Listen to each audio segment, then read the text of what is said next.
nós estamos vivendo da parte do Senhor, recebendo o seu cuidado, sua proteção sobre cada um de nós. Por isso nós glorificamos e exaltamos o nome santo do Senhor. Igreja, hoje de uma forma diferente, nós vamos não ler apenas um texto das Sagradas Escrituras, ou um recorte de um texto, de um capítulo e seus versículos, mas eu quero usar uma dinâmica diferente da que eu sempre faço, para nós falarmos sobre um tema, sobre um assunto que tem sido tão presente nesse ano de 2025, nesse contexto de igreja. O ano passado, quando eu orava ao Senhor, Deus me deu uma palavra, uma direção para o ano de 2025, aonde nosso coração precisava se preparar para viver as coisas novas de Deus para a nossa vida. E de uma forma surpreendente, nós estamos experimentando tantas coisas que o Senhor tem feito, tem acrescentado em nosso meio, não apenas de uma forma material, porque o material para nós é algo que vem, mas não é a prioridade do nosso coração, mas Deus tem feito coisas novas em nossa vida, nos tornando uma igreja madura em sua palavra, nos tornando uma igreja que está embasada nas Escrituras Sagradas. E o novo de Deus é algo surpreendente, porque sempre nos leva a uma estação que com a nossa força, com os nossos braços, com as nossas pernas, nós não conseguiríamos chegar de forma alguma. E nessa noite nós vamos entender, já estamos caminhando para os 3 últimos meses desse ano de 2025. E eu quero abrir o seu coração novamente para esse tema, para que nós possamos trilhar esses próximos 3 meses, nessa perspectiva e também nessa expectativa de coisas novas. E nessa noite eu quero falar com vocês sobre uma coragem que não provém do homem, mas uma coragem que provém de Deus para nós entrarmos nesse novo de Deus. E eu percebo que muitas vezes nós temos essa grande dificuldade de mergulhar nas coisas novas, de entrarmos de cabeça para algo novo que Deus quer fazer conosco.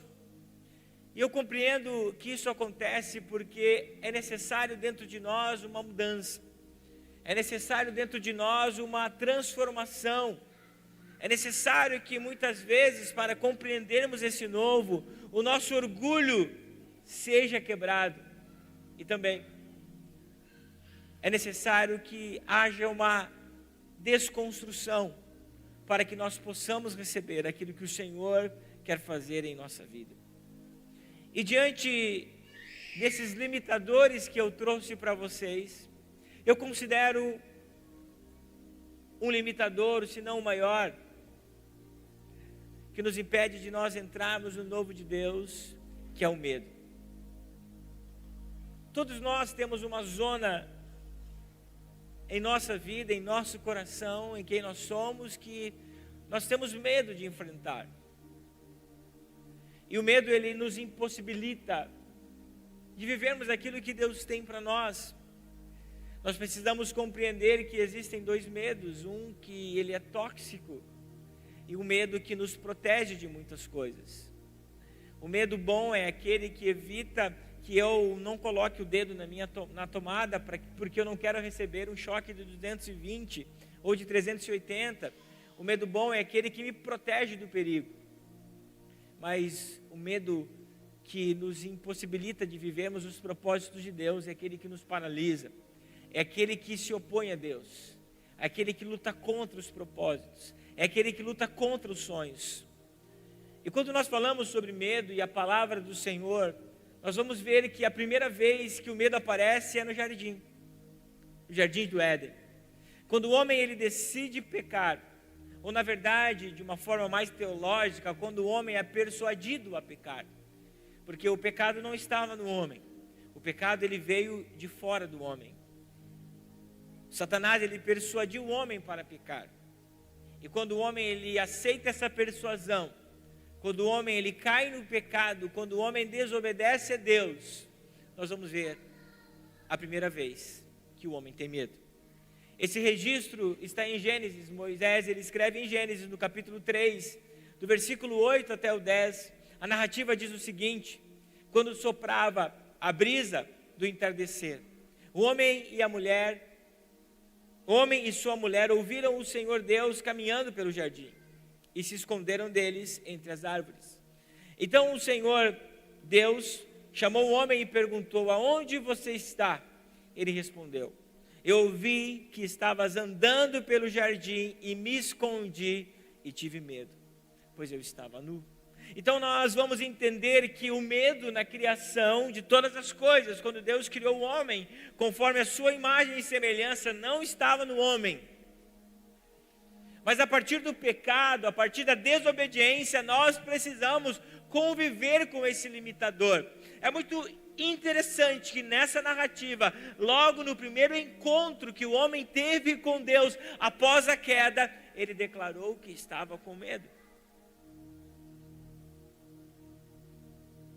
O medo não foi algo que Deus criou para o homem, mas por causa da sua desobediência, o homem precisa enfrentar esse grande limitador chamado medo. Deus não nos criou para ter medo.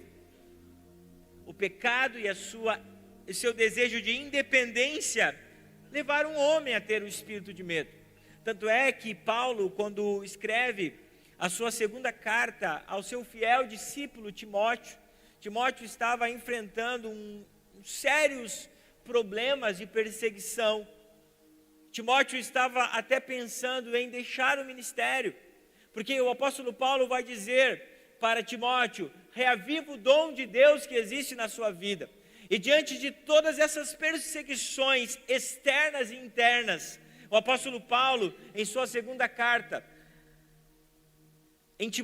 a Timóteo, no capítulo 1, no versículo 7, ele vai dizer o seguinte: pois Deus não nos deu um espírito de temor e covardia, mas sim nos deu um espírito de poder, amor e autocontrole.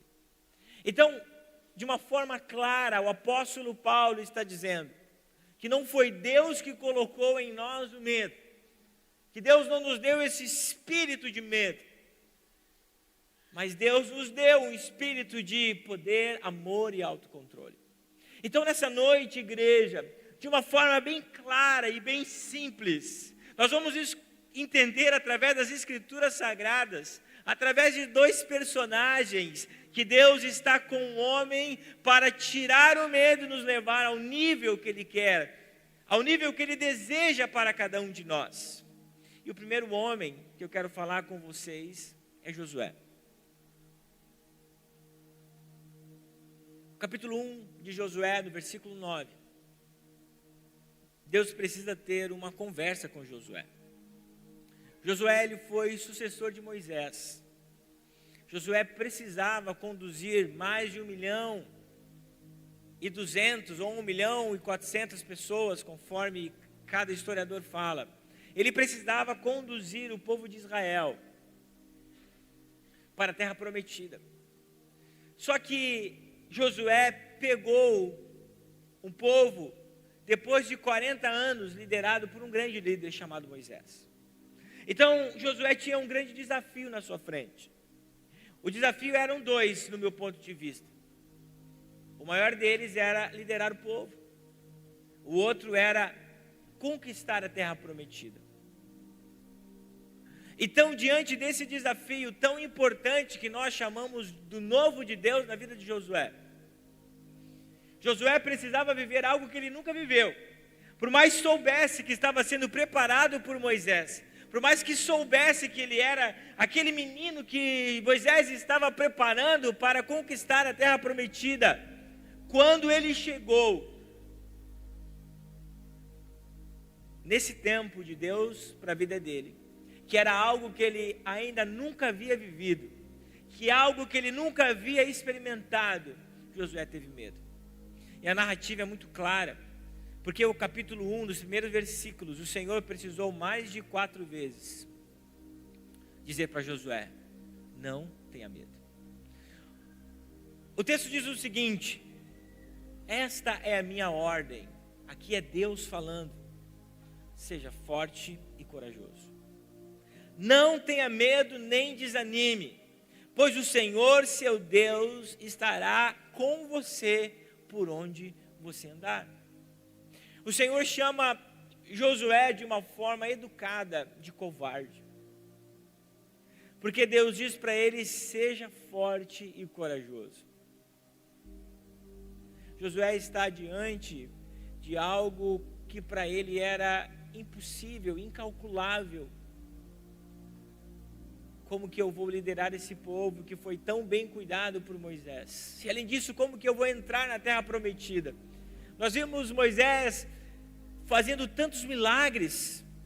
Nós vimos Deus usando esse homem de uma forma surpreendente. Nós vimos Moisés na frente de Faraó, Deus usando esse homem como um instrumento para enviar as pragas ao Egito. Como eu agora, diante desse algo novo, grande, gigantesco, vou cuidar desse povo?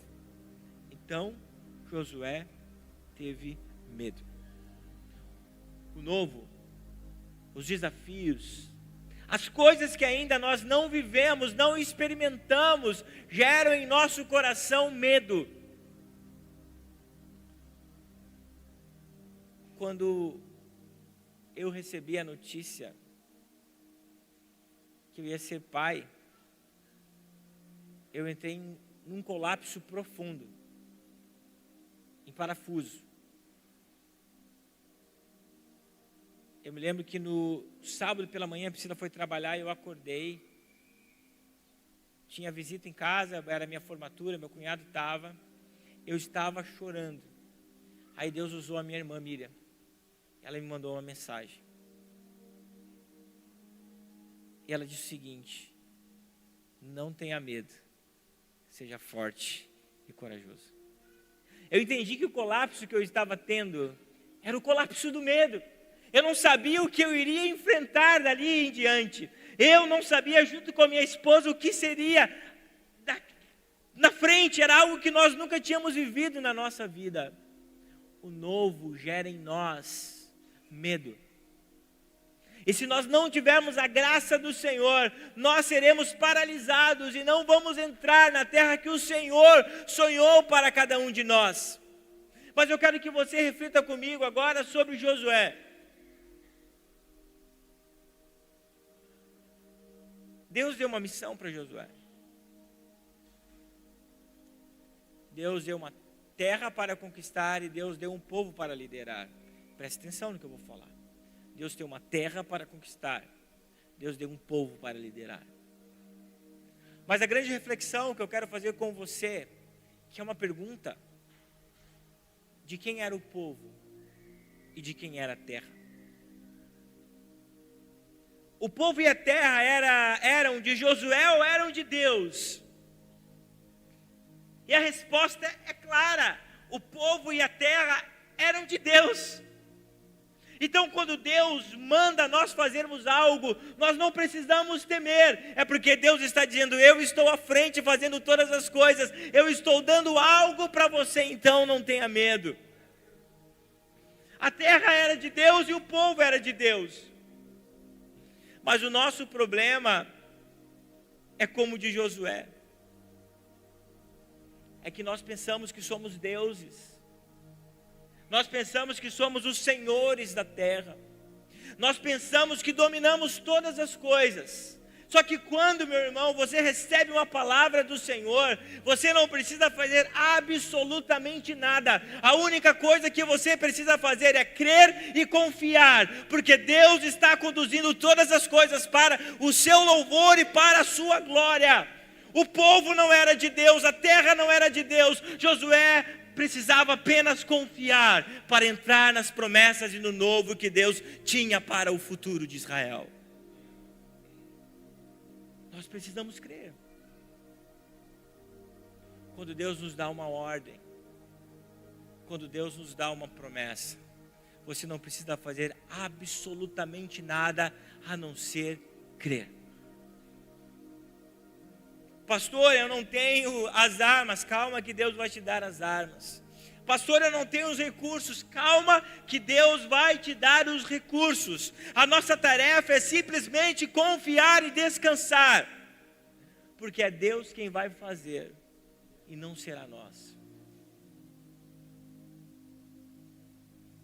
Vocês sabem, eu já falei algumas vezes que eu e a minha esposa lutamos 13 anos. Quando nós deixamos morrer em nosso coração o sonho, quando nós entendemos que não era por nós e tiramos totalmente do nosso coração, Deus fez o que Ele precisava fazer. Não é você, é Deus. Deus que te mandou. O Senhor confronta esse homem Josué, porque ele diz em outras versões, coloca NAA para mim, Mariana, ou alguma outra, o Senhor diz o seguinte: não fui eu quem te mandei. Deus está dizendo, cara, o negócio não é com você, não é você que está dizendo que vai. Deus está dizendo, não foi isso que eu ordenei, não é contigo, não é por você, é Deus quem vai fazer as coisas, meu irmão. Nós simplesmente precisamos dizer o sim. Nós precisamos simplesmente vencer em Cristo o medo que nos paralisa para nós não entrarmos nas promessas do Senhor. Em outro personagem bíblico,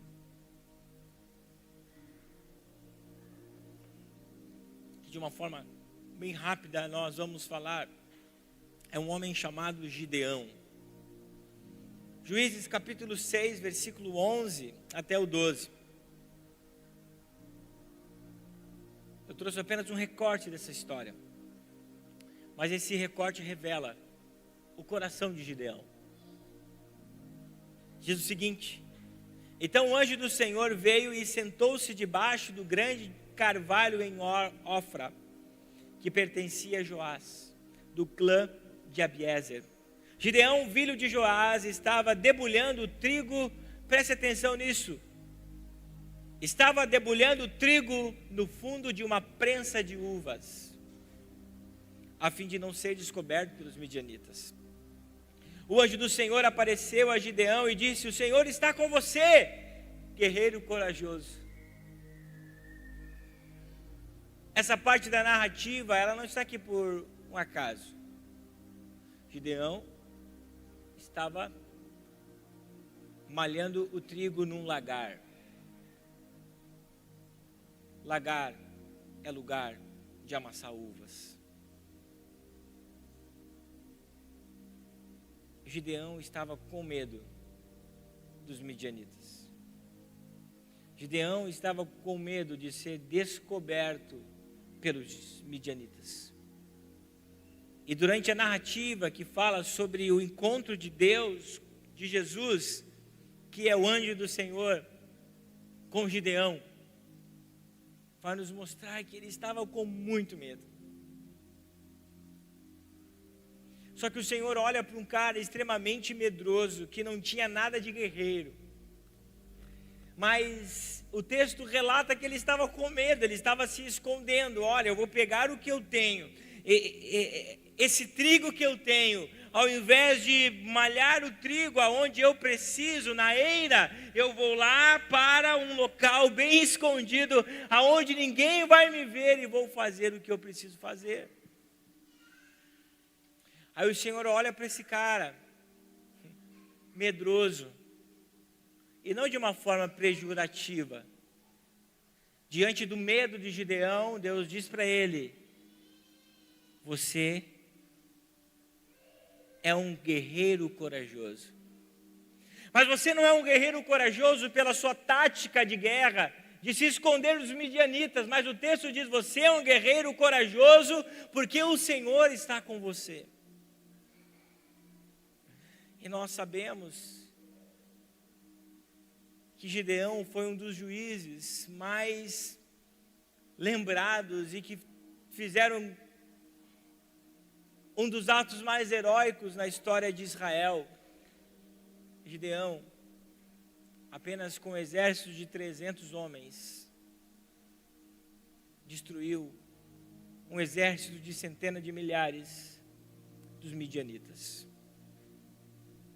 Sabe, igreja, nós não podemos mais olhar para as condições que temos, nós não podemos mais olhar para quem estamos sendo. Deus tem muitas coisas novas para nós, Deus tem muitas coisas novas para você, você pode dizer um amém por isso? Mas nessa noite Deus quer tirar você da zona de conforto, como tirou o Gideão e como tirou o Josué. Se esses homens não tivessem confiado na palavra do Senhor e até duvidado, porque Gideão duvidou, Gideão questionou algumas vezes, brincando com o Senhor, para que ele provasse de fato que Deus era com ele, mas Deus foi misericordioso e cumpriu a sua promessa. Não podemos mais paralisar os planos de Deus para a nossa vida, porque nós estamos com medo. Deus não deu para nós um espírito de medo, Deus quer que em nós haja coragem, mas essa coragem não é aquela que você adquire com a sua resiliência ou com os fatos da vida. A coragem que Deus quer de nós, seus guerreiros, é a coragem que Ele mesmo vai colocar em nós, assim como Ele colocou em Josué e assim como Ele colocou em Gideão. É algo que está relacionado ao sobrenatural, é algo que está relacionado àquilo que o homem não tem a capacidade de fazer. Aí nós vamos perguntar: o que é o novo de Deus?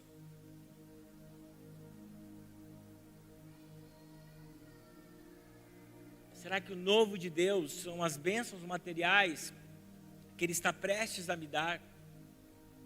Será que o novo de Deus está relacionado o sonho que eu quero para a minha vida? Isso é, quem sabe, um resultado material do novo de Deus. Mas eu entendo, eu quero que você entenda nessa noite, que quando Deus fala sobre o seu novo na nossa vida, Ele está falando sobre Ele mesmo. O próprio Deus é o novo. O próprio Deus é o novo. Para Josué, levando ele para um novo nível, para um novo desafio, Deus disse: eu te mandei. Não era por Josué, não era pela força de Josué. Até quando nós olhamos para a história de Gideão, quando eles vencem os midianitas com um cântaro e com um grito de guerra, eles gritam por Gideão e pelo Senhor. Deus estava dizendo para a nação de Israel que Ele era o Deus que capacitou Gideão. Então, para Josué, Deus ordenou, Deus mostrou o seu novo, Deus disse: eu sou novo. Em Juízes 7 nós vamos ver